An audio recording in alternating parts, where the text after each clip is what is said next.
The reason for wokeism in the media.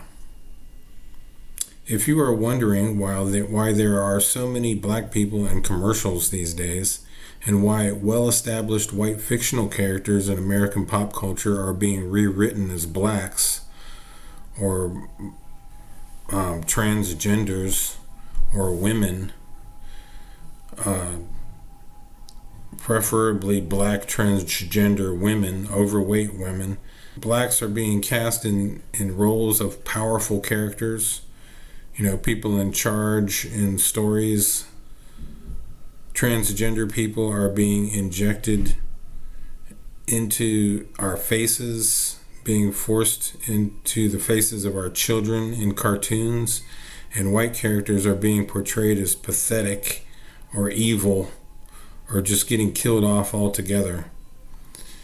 And entertainment these days, even though blacks are a minority, and the saying go woke, go broke seems to be a reality with the audience. Even though it doesn't seem to appeal to the audience or make any sense, corporations are not interested in catering to the customers or fans anymore. It's probably because of something called an ESG score.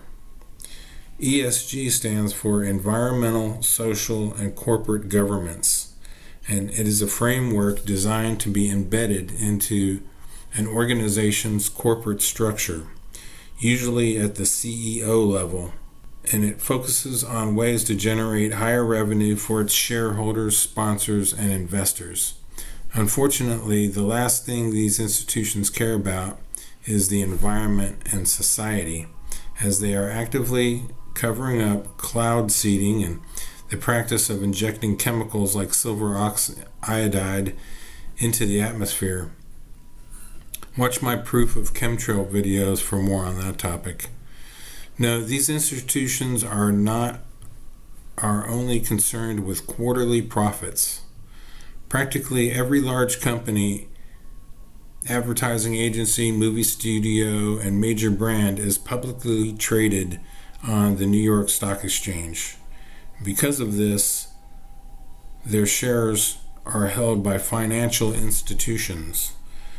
Two institutions in particular own 10% or more of pretty much every single company on the planet that isn't a small family business. These financial institutions are BlackRock and Vanguard. And even the name BlackRock kind of suggests, that a racial term.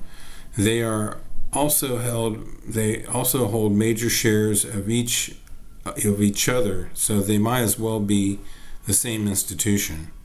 BlackRock owns enough shares in every company to give it voting rights in shareholder meetings.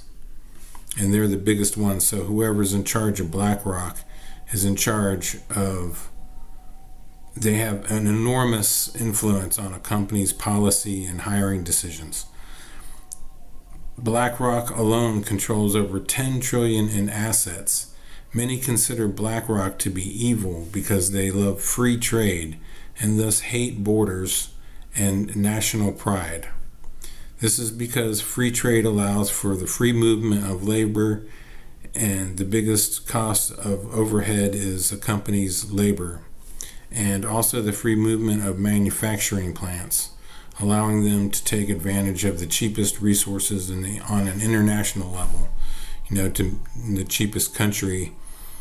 So BlackRock has come up with something called an ESG score. This essentially is a measurement of how woke a company is, and the higher the score, the more it will invest in a company. As part of ESG scoring, BlackRock forces companies to comply with the racial makeup of their board of directors and the image of their company. If there are too many white males, companies are penalized for it. They get higher scores for featuring more minorities, especially blacks, because you don't see much help, and you don't see many Japanese people because they don't work for cheap. They're usually in the more skilled labor department. In their advertising as well as staffing. They also get threatened with disinvestment if the company wishes to pursue a non-woke agenda. But why specifically blacks? Because Africa is currently undergoing a population explosion and is the next large source of cheap labor in manufacturing, so they want to prime the rest of the world for what is to come. Mass immigration from Africa and countries like that, and a major pivot in manufacturing from Asia to Africa, as countries like China and India parity the West in quality of life. Fewer of them will be willing to migrate to the West to make money. Also, fewer of them will be willing to work for pennies in their own countries to make our goods. So next on the menu is Africa. If you would like to fact check any of this information, it is readily available on Yahoo Finance about BlackRock owning everything. In conclusion, I would like to talk about how wokeism is actually racism and how many consider wokeism to be black privilege and anti-whiteism. In 2019, I was sitting in a waiting room in a public services building, minding my own business, when a small black child walked up to me and started hitting me. He was like 4 years old or 5 years old. And I looked over at his parents and I asked him if they could do something about their child. And all they did was laugh at me and said, "He's just a child." So I asked them if that was the type of behavior that they were teaching him, to just start beating on white people. It was pathetic. And so they became angry. So I got up, and they didn't say anything to the kid.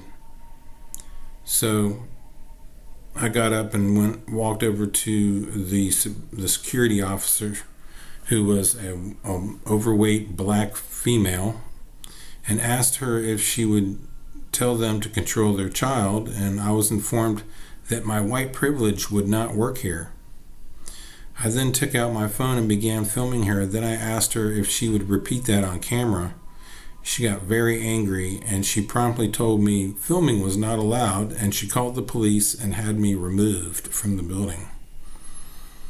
So, yeah, that ruined my day. And I just couldn't believe that she said, that I was using white privilege. That was not white privilege. That was my right to not be attacked and laughed at. And it just didn't make any sense. Another time, when I was in the Army, it was late one night, and I had been drinking while I was having a conversation with someone, and I used the N-word as I was referring to a black person that had attacked me just for turning his radio down in a room full of 5 other people where we were all trying to sleep. He physically attacked me. Just then, a black person walked in and overheard me say the N-word. And from that moment on, my military career was plagued with trouble and disciplinary actions. And I was the racist. And so, even though black people say that word all the time, and it's in the music they listen to, and they blast it from their stereos all the time, I'm punished for saying it because I'm a white person. If I say it, it's racist. If they say it, it's fine. I said, wouldn't that be considered black privilege? I asked a black person once if it was even possible for blacks to be prejudiced, and I was told no, they can only be bitter from white man's oppression. By that rationale, couldn't white people also be bitter? My girlfriend was brutally raped by black men. Shouldn't I be bitter? Another fallacy is that blacks are being oppressed in this day and age when they have been given every chance to live in the American dream as I have. We just had a black president for 2 terms, and special programs are abound for black people, but not for white people. From what I've experienced, white people are the ones being oppressed and mistreated these days, especially in the media. Like, Japanese people are a minority, but you don't see them getting any special treatment. When I walk into a black neighborhood, I get treated like I did something wrong. Am I being punished for what my ancestors did? What about my ancestors that fought in the Civil War and died trying to free them, which they did?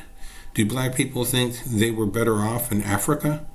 African governments are plagued with violence, famine, and slavery to this day. Even in the worst neighborhoods in America, they would be better off than in Africa. And in the end, I will close with this. Racism is natural to some degree.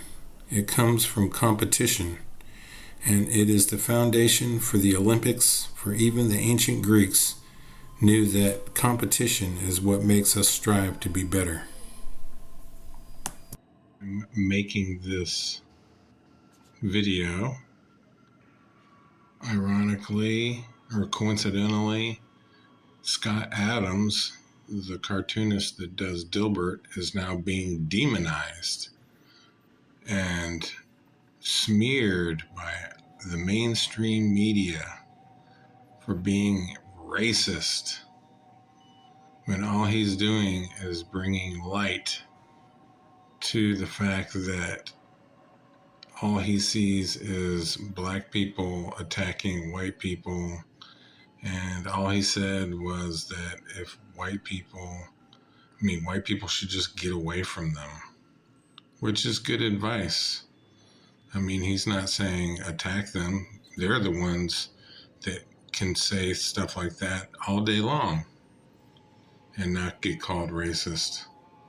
But if you even say, I want to get away from that, and you're white, you're called racist. And he's lost everything, his career and everything, just to say that. I say he's a pretty brave man, and they want to make an example out of him because they were waiting for this. They're creating a problem, and as soon as somebody reacts to it, they jump all over him and make an example out of him.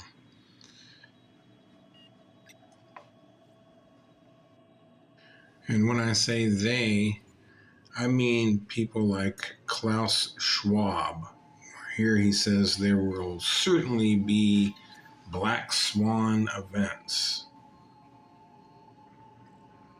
amid various historic global transitions. So he wants us to transition to the New World Order. He said this at the World Government Summit,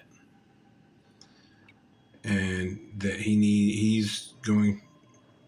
Usually, when they warn you of something, it's because they're going to do it, and they know it's going to happen because they're the ones that are going to create it.